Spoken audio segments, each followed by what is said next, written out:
Vem cá, você não tem noção do tamanho da bronca que tá rolando no Brasil, tá? Então, assim, a gente não precisa nem ficar inventando coisas, né? Tem gente que fala, o pessoal que fala na internet precisa ficar inventando coisa para dar clickbait. Meu amigo, olha essa matéria. Ex-secretário de Trump acusa a CIA de interferir nas eleições no Brasil. Nós precisamos falar que tem novas revelações. Veio ontem na Câmara dos Deputados, oficial isso aí. Então, já que é da Câmara dos Deputados, ninguém vai ser preso por falar isso. Outra coisa, você viu os recadinhos aqui da Embaixada Americana? Não, a Embaixada Americana só deu um recadinho que estão monitorando não só o Moraes, mas como todos os aliados do Moraes. E ainda mandou uma ameaçazinha pro Moraes. Eu preciso ficar inventando coisa? Tá na Globo News, tá no site oficial da Embaixada, tá no Metrópolis, tá dentro da Câmara dos Deputados. Meu amigo, a novela tá pegando fogo. Outra, Moraes foi acusado de violar legislação brasileira, a LGPD, para prender o pessoal do 8 de janeiro. Dá para sentir o cheiro de anulação dos processos, não é nem anistia mais, é anulação. E nós vamos falar sobre isso. Acha que tá pouco? Calma. A oposição diz que encontrou uma brecha, junto com os líderes, está mandando os líderes contra o Alcolumbre para forçar o impeachment do ministro Alexandre de Moraes. Então, eles encontraram uma brecha e disse que é possível, superar a recusa do Davi Alcolumbre. E tem muito fundamento jurídico o que a oposição está articulando agora. É pouco? Não, você achou pouco? Tá bom, então tem mais. Imagina só, o Lula meio que expulsou todas as big techs do Brasil. Você acha que a gente está avançando para um autoritarismo, para um país retrógrado, atrasado ou não? O Lula disse, se vocês não quiserem ser regulados por mim, que saiam do Brasil. Está expulsando todo mundo agora. Você já imaginou, você, empresário, negociante, sem o WhatsApp, sem Facebook, sem Instagram? Pois é exatamente isso que eles querem. É pouco? A Globo News mudou o tom. Não seremos mais de esquerda. Seremos agora um jornal mais à direita, vamos ser um jornal defensor da direita e nunca mais vamos falar o tal de extrema direita. Eles já não falam mais. Aí já foi bom para você, né? Deu para sentir a mudança de muita coisa. E aí, ainda, para variar, tem, né, o vice, o sênior da diplomacia, mandando um recado para o ministro Alexandre de Moraes. Eu não preciso inventar nada. É só mostrar para vocês o que está acontecendo. É só pesquisar, investigar e mostrar o que está acontecendo. Tá? Então fica aí que eu vou te mostrar tudo isso aqui. Hoje é dia 7 de agosto. Grava essa data. Faltam 30 dias. 7 de setembro é o dia, né? Sempre é um dia marcante onde o povo busca por independência, por liberdade. Então, dá uma olhada, tudo que está acontecendo. 7 de setembro é um dia onde o povo, com toda certeza, vai respirar mais aliviado, né? E vai comemorar o seu dia da independência. Vamos para cima? Vamos entender tudo que está acontecendo? Então, vem comigo e bora de matéria. Peraí. Esquece de se inscrever no canal, não? Isso ajuda pra caramba. A gente vai bater nossa meta de 2 milhões de seguidores até 7 de setembro. Vamos pra cima. Olha, o ex-secretário do Donald Trump, ele acusou a CIA de interferir, né, nas eleições do Brasil. Mike Pence, que é ex-funcionário lá do Departamento do Estado norte-americano, da CIA, né, do governo norte-americano, ele acusou a CIA, que é a Agência Central de Inteligência, de ter investigado o Bolsonaro, criar relatórios para poder enfraquecer o Bolsonaro e articular, né, contra as eleições aqui, né? Inclusive, ele usa argumentos sobre umas caixinhas brancas, que a gente ainda não pode falar, durante essa entrevista na Credem, e diz que teve tecnologia chinesa para interferir em tudo isso. A diferença aqui é que dessa vez foi dito por um americano dentro da Credem, ou seja, uma comissão oficial da Câmara dos Deputados. E aí o interessante é que, será que redes sociais serão banidas por publicar isso? Será que o Metrópolis terá a possibilidade de concessão cassada? Porque quando a Jovem Pan ainda era de direita, e ela denunciou coisas nesse sentido, inclusive um tal de um argentino, pediram até a cassação da concessão da Jovem Pan. Agora, é o jornal Metrópolis, por quê? Porque é um dado oficial. E aí o grande detalhe é que agora não é um argentino, né? É um americano. Olha só, o Vinícius Carrion republicou isso aqui, ó. O ex-secretário de Donald Trump acusa a CIA de interferir nas eleições. O Mike Pence, ex-funcionário do Departamento de Estado dos Estados Unidos, durante o primeiro governo Trump, acusou a CIA, a Agência Central de Inteligência, de utilizar uma organização não governamental para interferir nas eleições do Brasil em 2022. A declaração aconteceu nesta quarta-feira durante uma audiência na Comissão de Relações Exteriores e Defesa Nacional, a Credem, da Câmara dos Deputados. Escuta, se acontecer, literalmente, de 2026, dar uma guinada à direita, eu tenho até dó do que vai acontecer com esse pessoal da esquerda. Que aí vai ficar difícil, né, esconder todas as provas, né? Se hoje acusam o Bolsonaro de uma tentativa de golpe e abriram um precedente para isso, imagina amanhã se realmente alguém de direita vencer e for buscar provas. Aqui não vai faltar provas, segundo o Mark Pence e com o próprio governo americano investigando tudo isso. O bicho tá pegando. E aí a gente tem que analisar ainda. Os americanos estão de olho no ministro Supremo Alexandre de Moraes. Dá uma olhada nessa matéria que foi publicada aqui pelo Vinícius Carrion. Urgente. O subsecretário do Departamento de Estado dos Estados Unidos afirma que eles estão monitorando de perto os aliados de Moraes e recomenda fortemente que não auxiliem o magistrado. Ele escreveu o seguinte: o ministro Moraes é o principal arquiteto do complexo de censura, perseguição direcionada a Bolsonaro e seus apoiadores. Os flagrantes abusos de direitos humanos cometidos por Moraes lideram uma sanção global Magnitsky do presidente Trump. Os aliados de Moraes na Suprema Corte e em outros lugares são fortemente aconselhados a não auxiliar ou encorajar o comportamento sancionado de Moraes. Estamos monitorando a situação de perto. Ou seja, estamos de olho. Lembra daquele do Zorra Total? Tô de olho no senhor. Lembra disso? Então, é aí, né? Estados Unidos e a própria embaixada republicou já em português, tá? Ó, estamos monitorando a situação de perto, né? De perto. Olha, a grande verdade é que estão, né, de olho, sim. Deu repercussão, matéria do R7. Os Estados Unidos ameaçam aliados de Moraes a não apoiarem o ministro. Estamos monitorando de perto. E aí citou, né, a publicação da embaixada, que foi agora, ó, há 1 hora atrás, tá? Você consegue ver a publicação aqui, ó. Há 1 hora atrás, os Estados Unidos ameaçou os aliados do Moraes, Alexandre de Moraes, a não apoiar nem facilitar a conduta de Moraes, do ministro. A publicação foi feita nas redes sociais na manhã desta quinta-feira. O Globo também repercutiu: a Embaixada dos Estados Unidos ameaça aliado de Moraes. A Embaixada dos Estados Unidos no Brasil publicou nesta quinta-feira uma nova mensagem em suas redes sociais criticando o ministro Supremo Alexandre de Moraes. Então, assim, quem compra briga aqui, né? Quem está do lado do ministro Supremo Alexandre de Moraes está comprando briga com os Estados Unidos, com os norte-americanos. É uma briga que vale a pena? Você acha que o Alcolumbre não está olhando isso de perto?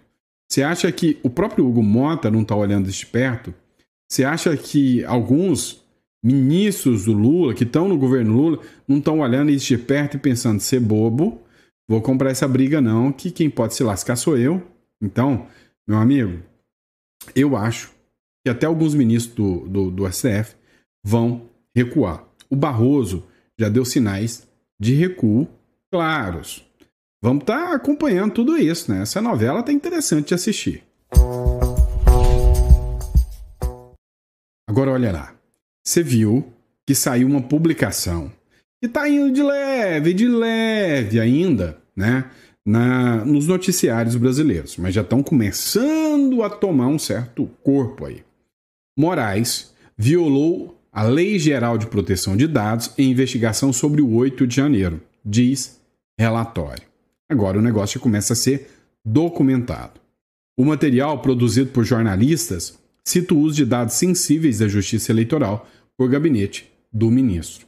A equipe do ministro Alexandre de Moraes violou a LGPD durante as investigações relacionadas aos eventos de 8 de janeiro de 2023, segundo a organização norte-americana Civilization Works, que se define como defensora de valores liberais democráticos. O relatório foi produzido por David Agape e Eli Vieira e publicado na segunda-feira como uma reportagem no site Public, né? Segundo os relatos dos jornalistas, o gabinete de Moraes acessou irregularmente, dados biométricos e informações de redes sociais para investigar participantes da invasão dos prédios dos três poderes. Na prática, o que se diz sobre a ação do ministro Alexandre de Moraes e seus aliados é que eles simplesmente se baseavam na opção política dessa pessoa. A pessoa participou de manifestações e já tinha feito postagem nas redes sociais, era cadeia. 17 anos. Eles chegaram a errar nomes de pessoas e teve gente que ficou injustamente presa por mais de 21 dias de forma errada. Teve vendedor que foi para vender e aí eles olharam que esse cara tinha uma tendência pró-bolsonarista, mandaram para cadeia. Isso é justiça? Dá uma olhada no que o constitucionalista André Marsiglia falou durante uma entrevista, né, que aconteceu no The Epoch Times. Acompanhe. Olha, eu inclusive tive acesso, né, ao material justamente para poder opinar juridicamente e digo que o que me causa é repulsa, né, como ser humano e como um advogado, um estudioso do tema, constrangimento de pensar que nós temos brotando na Suprema Corte, na nossa mais alta corte, uma ilegalidade desse porte, inclusive com requintes de desumanidade, como um dos assessores chega a dizer, inclusive, que cada réu terá o que merece, 2 pontos à prisão. Quer dizer, como é que essas pessoas eram capazes de julgar ou de avaliar ou de examinar com algum tipo de isenção esses casos? Agora, o grave é que parece que havia um núcleo, uma força-tarefa, um núcleo paralelo dentro da nossa mais alta corte que fichava ideologicamente os réus. Da mesma forma como na Segunda Guerra haviam os guetos, colocavam-se carimbos nas pessoas, parece que ideologicamente a nossa Suprema Corte, para julgar dessa ou daquela forma, fichava as pessoas a partir do comportamento ideológico ou da sua predileção política para dar a elas essa ou aquela destinação nas audiências de custódia. É realmente de assustar, porque primeiro que isso não pode ser um critério claro para se examinar, avaliar ou julgar alguém. Segundo, que é totalmente ilegal, inconstitucional e autoritário e censório você criar um núcleo paralelo dentro da Suprema Corte de acusação, uma espécie de dossiê para cada pessoa, para que elas possam ser acusadas. Isso não é tarefa de um juiz. Isso é tarefa, se muito, do Ministério Público. E ainda assim do Ministério Público ideologicamente cooptado. O Judiciário, criando uma espécie de núcleo força-tarefa, cooptando também as funções do Ministério Público e agindo de forma ilegal a partir da sua visão de isenção judicial, como também abarcando as tarefas do poder do Ministério Público. Nós temos uma completa irregularidade e esses processos todos são nulos. Essas pessoas todas estão sendo julgadas por juízes ou por um juiz que pré-julgou-as antes mesmo delas serem presas. Isso é totalmente... totalmente abusivo, só para não cortar a fala aqui do André Marsiglia. Ou seja, simplesmente, né, nós estamos diante de um tribunal de exceção, né, aquilo que é amplamente rechaçado, proibido dentro da Constituição. E eu já tinha falado para vocês, desde quem me acompanha desde o início, desde 2023 eu falando, olha, estamos diante de um tribunal de exceção. E aí confirma tudo aquilo que eu tinha dito. Mas vamos lá, pessoal. Vamos de novo ter que falar de impeachment de ministros do Supremo, né? Dá uma olhada. Hoje há uma divulgação, está circulando a nova, vamos dizer assim, estratégia da oposição em relação ao ministro do Supremo, Alexandre de Moraes. Você precisa saber, os senadores têm uma rota de fuga para a inércia. Mesmo se o presidente do Senado, Davi Alcolumbre, tentar arquivar o pedido de impeachment de Moraes, os parlamentares podem recorrer ao plenário com a maioria de 27 senadores e com o apoio de 41 senadores. A decisão final pode ser validada. Alcolumbre está encurralado, a saída para ignorar a vontade da casa. Passamos a pressão. Tá, deixa eu dizer uma coisa para vocês. Olha, existe o regimento interno da casa e existe, né, a legislação atinente, inclusive, ao processo do impeachment. É prerrogativa do presidente da casa, o que eu acho um absurdo. Eu já disse para vocês que eu apresentei uma PEC há muito tempo atrás, e nessa PEC a ideia é tirar o poder, né? Eu chamo, né, tem até um livro do qual eu escrevi, chama de A Pauta Negativa. Eu chamo de pauta negativa, que é quando o povo ou os eleitos pelo povo têm o poder de criar, né, leis, e aí uma única pessoa que não teve quase nada de voto trava tudo isso. Vou dar um exemplo para vocês. Imagina um presidente da República que recebeu 60 milhões de votos, ele põe em votação uma medida provisória. E aí vem um presidente do Senado, que via de regra a maioria recebe pouquinhos votos, tá? A maioria, sempre o Senado, por ser, olha só esse dado, é 3 senadores por estado. O Nordeste tem um monte de estado. Então o que acontece? Sempre os presidentes do Senado são do Norte e Nordeste. Via de regra, tá? Então eles conseguem ter um controle. Sempre o Senado está com um pé mais a left people, mais à esquerda. Por quê? Por causa dessa disparidade, tá? E devia ser proporcional, assim como os deputados, à população, tá? Mas não é. Então o que acontece? Vem um presidente, apresenta uma medida provisória de 60 milhões de votos, o presidente do Senado, que Davi Alcolumbre, se tiver, sei lá, 50 mil votos, 30 mil votos, não sei, mas com pouquíssimos votos, o presidente do Senado simplesmente, né, vai lá e bloqueia o presidente da casa, né, ou seja, bloqueia o presidente da República, quer dizer. Mas olha só um detalhe, tá? A Lei 1079 trata do impeachment, né? Trata do regimento interno do Senado. Ela confere exclusivamente ao presidente da casa a competência para avaliar se a denúncia, né, é válida ou não é válida. E ele decide se ela vai ser arquivada ou se ela vai ser encaminhada. É o regimento da casa que diz isso. O que é o problema? Não tem prazo, né? Não existe definição de prazo para que ele faça isso. Ele pode engavetar, né? Na época, eu lembro que o pessoal chamava o Maia de engavetador geral da República, porque ele segurava um monte de pautas. Agora, caso o presidente do Senado arquivar algum processo, cabe recurso. E aí, nesse recurso, 27 senadores têm que assinar o recurso. E cabe à casa, através de 41 senadores, que é a maioria simples, né? 27 senadores é 1/3 da casa. Então vamos dizer, enquanto o Davi Alcolumbre só segura o processo, ninguém pode fazer nada. Se ele arquivar o processo, cabe recurso. E se for para o recurso, eu preciso de 1/3, que é 27 senadores. E se desses 1/3, metade, né, do Senado, que é 41, encaminhar o recurso e o recurso for aprovado, a denúncia segue para a comissão especial e começa o impeachment. E é exatamente isso. Está havendo uma pressão para que o Davi Alcolumbre, se houver, né, uma pressão dos Estados Unidos e resolver ceder, o Davi Alcolumbre ele vai arquivar e vai dizer pro STF, não, eu não coloquei impeachment contra vocês. Ele arquiva, e aí desse arquivamento fazem o recurso, 41, que já tem a maioria, aceita.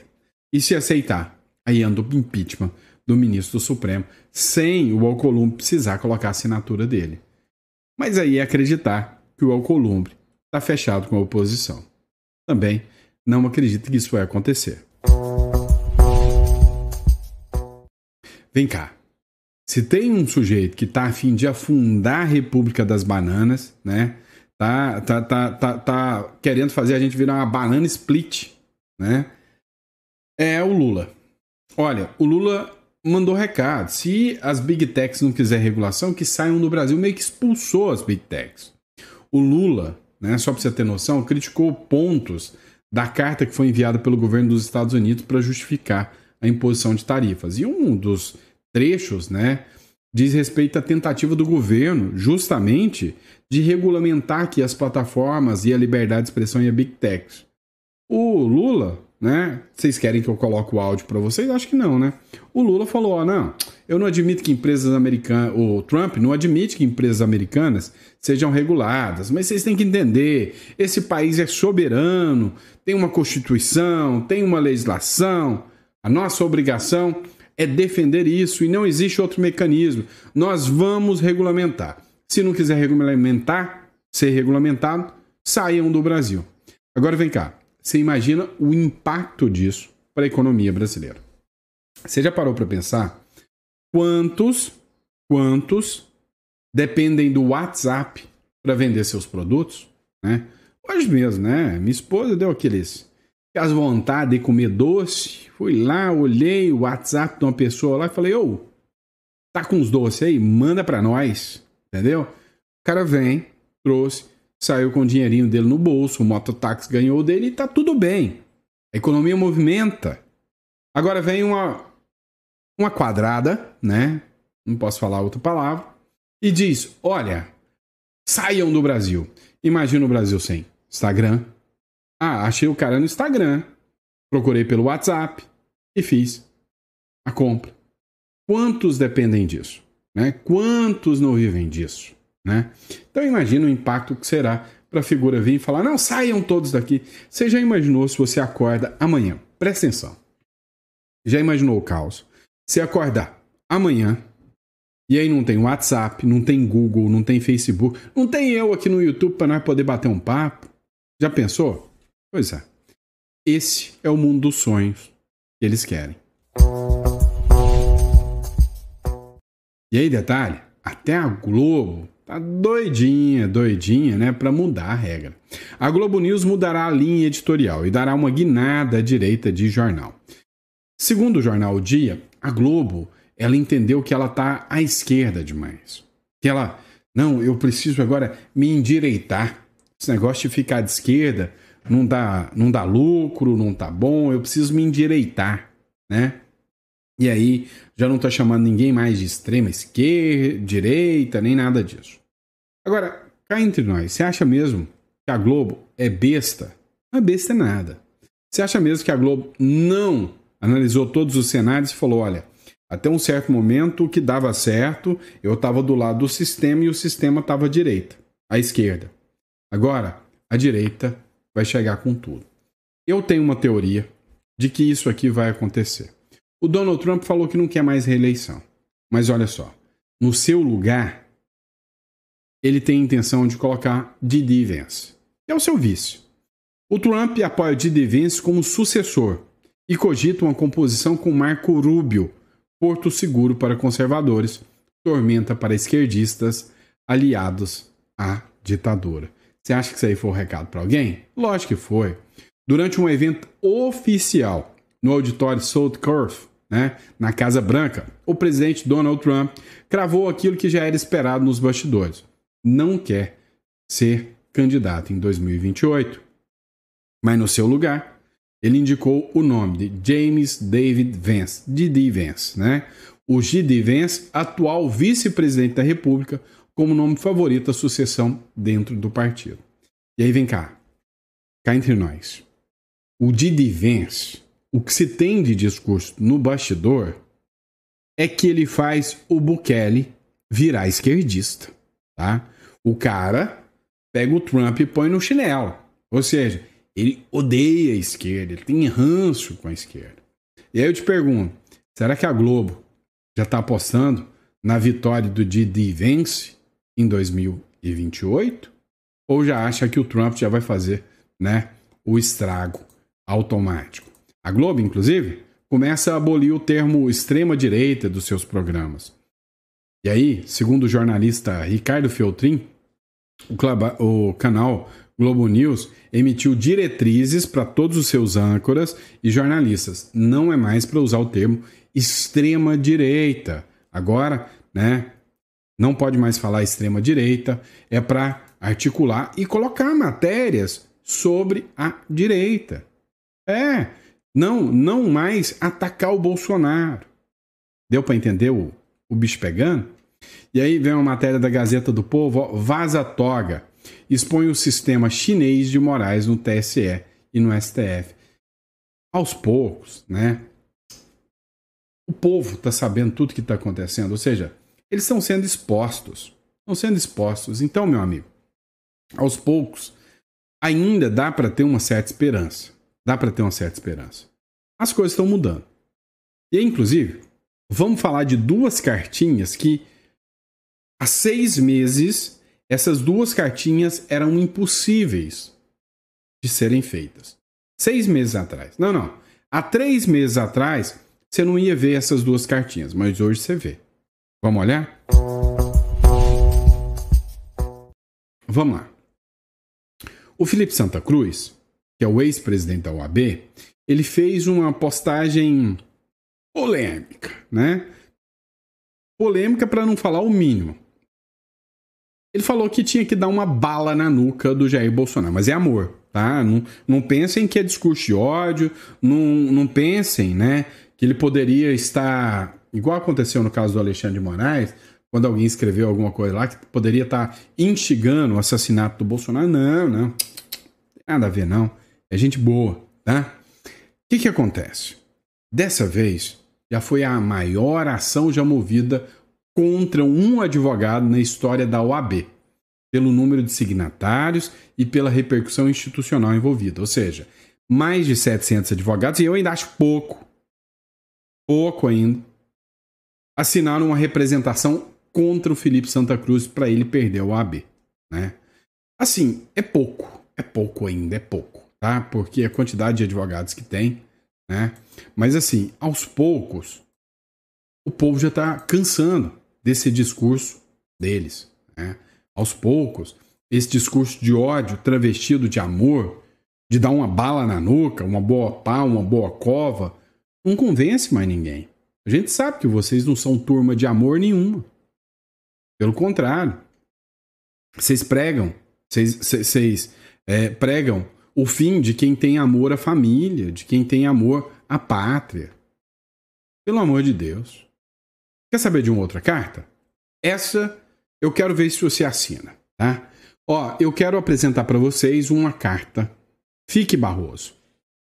Será que vocês assinariam? Porque o Barroso falou que quer sair da Suprema Corte. E eu vou sugerir vocês que assinem uma carta para que o Barroso não saia. Vocês assinam? Porque a carta diz o seguinte: fique Barroso. Uma carta aberta cobra que o ministro do STF não fuja da crise que ele criou. Fica, espera para ver o que o Trump vai fazer. O Instituto Lexum divulgou nessa terça-feira uma carta pública ao ministro Luiz Roberto Barroso, presidente do Supremo Tribunal Federal, diante das informações de que ele estaria avaliando antecipar sua aposentadoria em 2025. O documento, que circula acompanhado de um abaixo-assinado virtual, faz um duro apelo. Fique, Barroso. Tenha coragem de assistir ao fim de tudo aquilo que você começou. Bom, o Instituto Lexus acredita que isso vai acabar. A manifestação vem à tona no momento em que o Supremo enfrenta sua mais dura, grave crise de legitimidade institucional, amplamente associada às posturas ativistas e politicamente engajadas de ministros como Barroso, frequentemente criticado por abandonar a função jurisdicional para adotar uma atuação com viés político e ideológico. Mas você sabe por que pode ser que o próprio Barroso esteja interessado em sair? Matéria do Opinião Espírito Santo. Barroso, cuja família detém negócios nos Estados Unidos, avalia a renúncia do STF para evitar sanções e teme um efeito cascata da radicalização de Moraes. Você tem noção do impacto milionário que os ministros do Supremo terão, o impacto gigantesco que eles terão caso as sanções do Trump cheguem? Pois é, vai ser grave, vai ser tenso, tá bom? Pessoal, vamos lá. Muito obrigado pela confiança, pela credibilidade. Recadinho rápido para vocês aqui. Você já parou para pensar que no meio desse imbróglio todo, sempre é bom ter um plano B? Você tem seguro de vida? Você tem seguro de vida? Ou já pensou em fazer um seguro de vida?